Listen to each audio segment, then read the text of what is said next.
नमस्कार दर्शक बंधु स्वागत करछि पुणी थरे एक नुआ एक फ्रेश वीडियो को। तो सुभद्रार आज मु आपन को लाइव सुनैबी कस्टमर केयर कौन कहउचंती।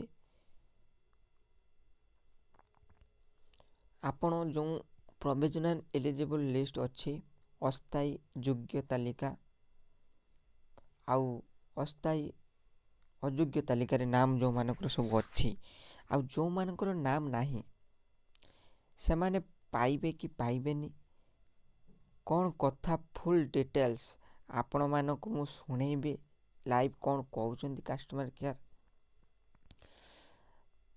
तो आपण माने मु साइट मध्ये टाइप करिकी ये करूची कहीं डायरेक्ट आपण माने एमिति साइट विजिट करबा कोले एमिति जिनिस टाइप करिकी साइट को आसी परिबे। देखंतु मु आपन को आगे पूरा लाइव देखौची, देखो डायरेक्ट साइट को पळे आसला।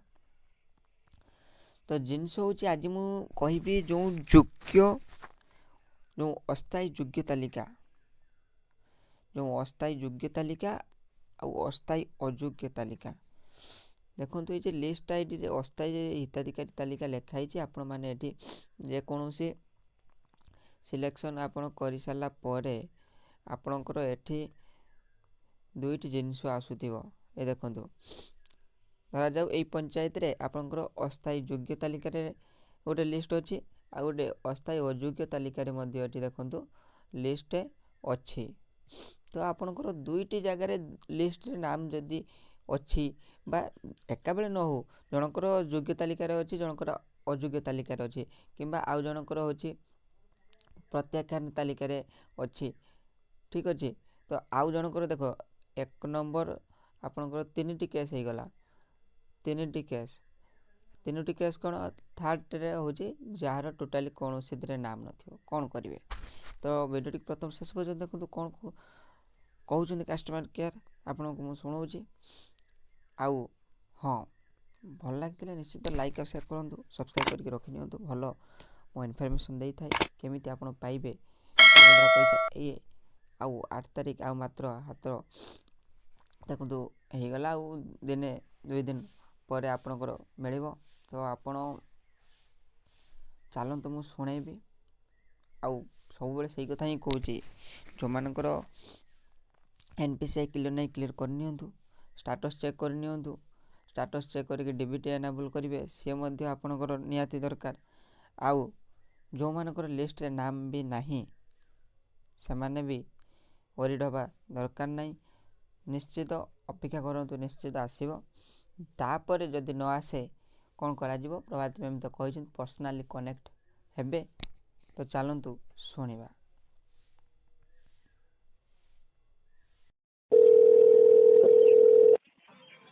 नमस्कार सुभद्रा हेल्पलाइन को आपनको स्वागत। दयाकोरी सुभद्रा सूचना संबंधित प्रश्न कहतु। आज्ञा मैडम नमस्कार। जो आमर गोटे जो तालिका आसी 2-3 दिन पूर्व से तालिका रे जो योग्य जो हिताधिकारी आसी तालिकाटा आ गोटे अयोग्य आसी से भी जिते बेले डाउनलोड करके देखला बेलू से भी लिखुची नॉन एनएफएस इलिजिबल लिस्ट, एथरे भी से लिखुची नॉन एनएफएस इलिजिबल लिस्ट। तो दीटा सारा समान देखो ऊपर जो लिखा है हेडलाइन। तो ता भितर कौन डिफरेंस कौन जोटा होची हमर जोटा प्रोविजनल एलिजिबल आ गोटे प्रोविजनल जोटा इनएलिजिबल जो अच्छी ता भितर डिफरेंस कौन? आपनकर सर एबे फील्ड वेरिफिकेशन हेइछे कि ब्लॉक तरफ? आज्ञा से तो हमर आसीतले एठी अंगनवाड़ी दीदी एक आसीतले। आज्ञा सर ठीक अछि सर। आपण जो नॉन एनएफएस होउची सर से होउची राशन कार्ड, बुझिपाइले? राशन कार्ड रे जो ना नाही सेटा लिखुची जे नॉन एनएफएस। आउ सर आउ गोटे जो आपनकर एबे कहउछन जे लिस्ट कथा कहउछन सर आपनकर वेरिफिकेशन हेइची बोली से लिस्ट पे आपनकर शो करूची।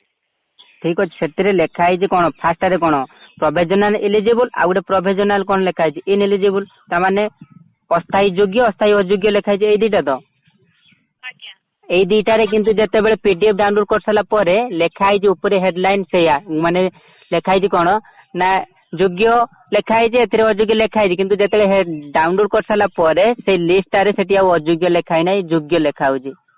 दुई जन लिस्ट रे जा जो मानकर नाम अछि से माने पाइबे कि नेक्स्ट जो दिया जिवो? सर देखो ଦେଖନ୍ତୁ ଯୋଉମାନଙ୍କର ଭେରିଫିକେସନ ହେଇଛି ତାଙ୍କର ଯୋଗ୍ୟ ଲିଷ୍ଟରେ ନାଁ ଆସିଛି ଆଜ୍ଞା ବୁଝିପାରିଲେ। ଆଜ୍ଞା ଯୋଉମାନଙ୍କର ଭେରିଫିକେସନ ହେଇନି ସେଟା ଅଯୋଗ୍ୟ ଲିଷ୍ଟରେ ଅଛି। ଆଜ୍ଞା ଆଉ ଗୋଟେ କଥା ଏଇ ଯେ ନନ୍ NFS ମାନେ ତାଙ୍କର ରାସନ କାର୍ଡ ନାହିଁ, ଆପଣ ଏଇ କଥା କହୁଛନ୍ତି ତ? ଆଜ୍ଞା କିନ୍ତୁ ରାସନ କାର୍ଡ ତ ଅଛି, କିନ୍ତୁ ଲିଷ୍ଟରେ ନାମ ଅଛି। ଠିକ ଅଛି, ଆପଣଙ୍କୁ ଯଦି ଆପଣଙ୍କ ଯଦି ରାସନ କାର୍ଡ ଅଛି, ଆପଣଙ୍କ ଯଦି ଲିଷ୍ଟରେ ନାଁ ଆସିଛି, ଆପଣଙ୍କର ଲିଷ୍ଟରେ ଯୋଉ କହୁଛନ୍ତି ଅସ୍ଥାୟୀ ଯୋଗ୍ୟ ନାଁ ଲିଷ୍ଟରେ ଆସିଛି ନା କଣ ଆସିଛି ଆପଣଙ୍କର? ଆମର ଅସ୍ଥାୟୀ ଯୋଗ୍ୟରେ ନାମ ଅଛି। ଠିକ ଅଛି ସାର୍, ଆପଣଙ୍କର ଫିଲ୍ଡ ଭେରିଫିକେସନ ସରିଛି, ସେଥିପାଇଁ ଆପଣଙ୍କର ଅସ୍ଥାୟୀ ଯୋଗ୍ୟରେ ନାଁ ଆସିଛି ସାର୍।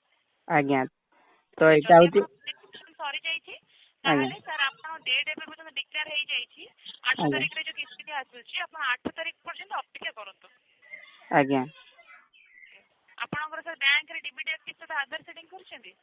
ଆଜ୍ଞା ଡେବିଟ୍ ଏନାବଲ୍ ଅଛି, ଆମେ ଆଧାର ସାଇଡରେ ମଧ୍ୟ ଚେକ୍ କରିସାରିଛୁ। ଆଉ ଆଜ୍ଞା NPCI ମଧ୍ୟ ଲିଙ୍କ ଅଛି। ଆଉ ଯୋଉ NPSCI ଯୋଉ ଫେଲିୟର ଲିଷ୍ଟ ଆପଣଙ୍କର ସାଇଡରେ ଅଛି ନା, ସେଥିରେ ବି ନାମ ନାହିଁ, ଆମେ ଚେକ୍ କରିଛୁ।